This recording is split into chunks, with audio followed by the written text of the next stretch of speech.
क्या करेंगे, series board जो होता है हमारा उसमें इसको लगाएंगे। उसके बाद इसके वायर हम यहाँ पर लगाएंगे। तो सबसे पहले हम सीरीज चेक करते हैं, सीरीज हमारी लगी हुई है। तो यहाँ पर हम जब चेक कर रहे हैं तो यहाँ पर ये बोल नहीं रही है, आप यहाँ देख सकते हैं ये बोल नहीं रही है।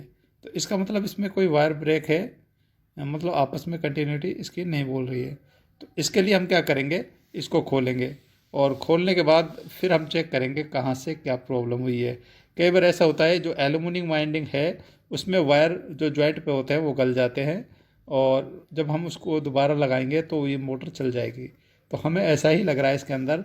बाकी फिर इसको हम खोल कर देखेंगे तभी हमको पता चल पाएगा कहाँ पर क्या कमी है। तो यहाँ पर सबसे पहले हम इसके 4 जो स्टड हैं इनको सबको खोल लेंगे, और खोलने के बाद फिर आप देखें इसकी वाइंडिंग को हम चेक करेंगे। तो यहाँ पर आप देख सकते हैं 4 पेच हमने खोल दिए, कैपेसिटर वगैरह सब हटा देंगे और फिर इसके ढक्कन निकालेंगे। तो आप यहाँ देखें स्टड खुल गए हैं, स्टड को दूसरी साइड निकाल कर रख लीजिए एक साइड में।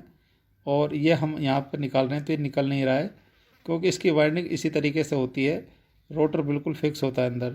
तो यहाँ पर आप देख सकते हैं ये तीनों तार हम अलग कर लेंगे और इसको भी हम यहाँ से निकाल लेंगे। आप यहाँ देख सकते हैं रोटर को भी हमको निकालना होगा ताकि अच्छे से रिपेयर हो जाए। यहाँ पर हमें कुछ जला हुआ दिखाई दे रहा है, तो हम पहले इसको ही स्क्रैच करेंगे और देखेंगे यहाँ से कोई वायर वगैरह कटे तो नहीं है। अगर वायर कटे होंगे तो हमें क्या हो सकता है इसकी वाइंडिंग करनी पड़े, हम कोशिश करेंगे इसकी वाइंडिंग ना हो। तो यहाँ पर आप देख सकते हैं सबसे पहले हम क्या करेंगे, जैसे तैसे करके इसके रोटर को बाहर निकाल लेंगे। और बाहर निकालते समय आपको ध्यान रखना है कोई वायर वगैरह ना कटे, अगर वायर कटता है तो भी आपको दिक्कत हो सकती है। तो ये हमने निकाल लिया है। अब हम इसके कनेक्शन वाली जो धागा हो रहा है जहाँ पर, इसको खोलेंगे और इसको खोलने के बाद फिर हम चेक करेंगे कौन सा वायर हमारा ब्रेक है कहाँ से। तो यहाँ पर आप देखें हालांकि हमें एक जगह इस पर हल्का सा जला हुआ निशान दे रहा है वायर पर। तो सबसे पहले हम उसी को चेक करेंगे। तो यहाँ पर हम देखेंगे हमने धागा खोल लिया है लगभग, और हम इसको सबसे पहले सीरीज से चेक करेंगे। सीरीज से चेक करने के बाद हमें पता चल जाएगा कौन सा वायर इसका नहीं बोल रहा है जिसकी वजह से ये मोटर नहीं चल रही है। तो आप यहाँ देख सकते हैं यहाँ पर हमें कुछ वायर्स दिखाई दे रहे हैं, मैं आपको दिखाने की कोशिश भी करूँगा। तो आप यहाँ देखें, यहाँ पर आप देख सकते हैं हम इसके वायर सारे चेक करेंगे, और अगर ये सही यहाँ से बोल जाएगा तो हमें कुछ और छेड़ने की ज़रूरत नहीं है। अगर यहाँ से सही नहीं होगा तो हो सकता है हमको इसमें मतलब और छेड़खानी करनी पड़े, या फिर हो सकता है इसकी वाइंडिंग भी करनी पड़े। तो आप यहाँ देख सकते हैं यहाँ पर मैंने मेन में लगाया, आप यहाँ देख सकते हैं इसका मतलब ये नहीं बोल रहा है, और नहीं बोल रहा है तो और भी कहीं इसमें ब्रेक हो सकती है। तो आप यहाँ देख सकते हैं एक वायर बोल रहा है ये वाला, और दूसरा वायर जो है उसको हम चेक करेंगे। यहाँ पर आप चेक कर सकते हैं ये वाला ये नहीं बोल रहा है। तो इस तरीके से इसमें ये प्रॉब्लम आती है, तो हम इसकी प्रॉब्लम सही करते हैं। तो यहाँ पर आप देखें इसके वायर कटे हुए काफ़ी सारे, तो इसका मतलब है कि ये कॉइल हमको निकालनी होगी और इसके बाद हम दूसरी कॉइल इसमें डालेंगे। तो आप यहाँ देख सकते हैं एक कॉइल हमने निकाल दी है, और उसकी लंबाई और उसके टर्न हम गिन लेंगे, उसके हिसाब से ही जितने टर्न है उतने डाल देंगे और उतनी ही लंबाई की कॉइल बना लेंगे। तो यहाँ पर आप देख सकते हैं ये इस कॉइल को हमने नाप कर इसमें एक कॉइल बना ली है। हालांकि जो ये कॉइल बनाई है हमने 34 नंबर से बनाई है, और इसमें लगभग 270 टन है। अगर आप चाहें तो स्पीड के हिसाब से 10-20 टन बढ़ा सकते हैं, लेकिन हाई स्पीड ज़्यादा चाहिए तो आप इतने टन रख सकते हैं। तो यहाँ पर हमने क्या किया है, इसमें इसका धागा जो निकाला साइड में कर दिया, और इस कॉइल को हम डाल देंगे। जो हमारी एक कॉइल ब्रेक हुई थी तो उसकी जगह ये हम इसको डाल देंगे। तो इसको डालने के लिए बहुत आसान है, बहुत ही सिंपल है। आपको क्या करना होता है, कॉइल उसके हिसाब से बना ले और फिर आप एक एक वायर डालें। तो एक एक वायर डालेंगे और पेपर लगाते जाएंगे, कोई भी दिक्कत आपको नहीं आएगी। तो आप यहाँ देख सकते हैं मैं आपको दिखाने की कोशिश कर रहा हूँ। इसमें क्या है कि एक कॉइल हम डाल देंगे, और एक कॉइल जब हमारी डल जाएगी तो उसको फिर हम दूसरा राउंड कर देंगे। दूसरा राउंड करने के बाद हम क्या करेंगे, सबसे पहले पेपर लगाएंगे, और पेपर जब लग जाएं इसके, तो आप यहाँ देख सकते हैं पेपर लगने के बाद दूसरे राउंड में फिर हम तीसरा राउंड डालेंगे। तो आप यहाँ देख सकते हैं बहुत ही आसान तरीके से डल जाती है। और इसमें ध्यान आपको ये रखना होता है कि इसमें कोई वायर बाहर ना रहे सलाट के बाहर। इससे होता क्या है कि फ़िलहाल कोई अर्थिंग नहीं बोलेगा, लेकिन कुछ टाइम के बाद अर्थिंग बोलेगा और मोटर ख़राब हो सकती है। इसका विशेष ख्याल रखें और पेपर लगाते रहें, पेपर लगाते टाइम कोई वायर बाहर ना रहे। तो इस तरीके से ये 2 डल गए, और इसके बाद तीसरे राउंड को हम इस तरीके से मोड़ देंगे, इस तरीके से मोड़ कर, और इसको भी हम डाल देंगे।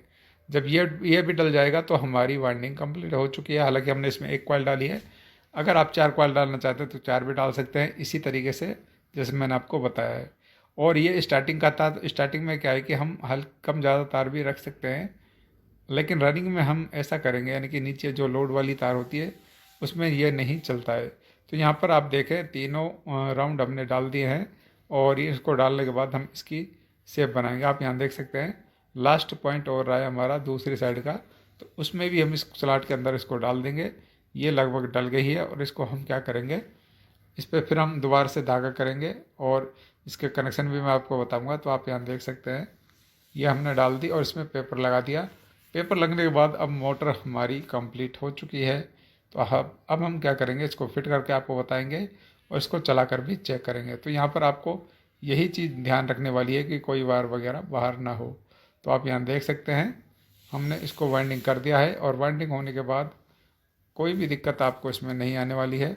आप यहाँ देख सकते हैं इस तरीके से दोनों साइड में हम पेपर लगा दिया, और अब हम इसकी थोड़ा सा मोड़ कर इस तरीके से धागा कर लेंगे। धागा करने के बाद इसके कनेक्शन निकाल लेंगे, आमने सामने कनेक्शन, एक जॉइंट लगा के दो वायर बचेंगे उन दोनों वायरों को हम बाहर निकाल देंगे। तो आप यहाँ देख सकते हैं मैंने इसके जो रनिंग का वायर है, एक तो मेन तो इसमें नीला है और एक ब्लैक है। तो ब्लैक में जब हम लगाएंगे तो ये सीधी चलेगी। इस तरीके से अपनी कूलर की मोटर को सही कर सकते हैं। आप यहाँ देख सकते हैं हमने धागा कर दिया है इसका। अभी मैं इसको आपको फिट करके भी बताऊंगा, इसके एम्पियर भी चेक करेंगे और इसके वाट भी हम चेक करेंगे। तो आप यहाँ देख सकते हैं सबसे पहले हम क्या करते हैं, इसके ढक्कन लगाएंगे। ढक्कन लगाने के बाद इसके अंदर रोटर डालेंगे। रोटर डालने के बाद फिर हम इसके पेच कसेंगे। तो आप यहाँ देखें कुछ वायर्स जो थे वो बाहर थे, तो हमने दोबारा से पेपर लगाया और फिर इसको डाला। अब कोई वायर बाहर नहीं है। तो आप यहाँ देख सकते हैं इसको हम फिट करेंगे इस तरीके से, और बाकी आप अपने हिसाब से सेट जाए तो उसके बाद इसके वायर बाहर निकाल लेंगे, और वायर बाहर निकालने के बाद इसके अंदर हम रोटर डालेंगे। तो आप यहाँ देख सकते हैं हम सोच रहे थे इसके स्टेड हम लगा कर चेक कर लेंगे कि सीधा ही है ना, अगर टेढ़ा होता है तो दोबारा से हमको ये खोलना पड़ता है।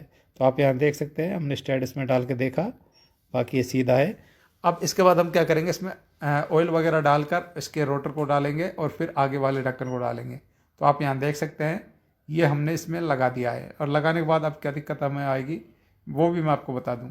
इसमें दिक्कत ये आ सकती है अगर नई वाइंडिंग की है तो स्टेड में वाइंडिंग के वाइंडिंग के जो तार होते हैं वो अड़ने का चांस होता है, उसका भी आपको विशेष ख्याल रखना होता है। और फिट कर ले, एक बार फिट करने से होता क्या है कि स्टेड वाइंडिंग के टच होने से अर्थिंग हो जाता है। तो यहाँ पर हमने इसके चारों स्टेड लगा दिए हैं। चारों स्टेडों में हम इसके पेच कस देंगे।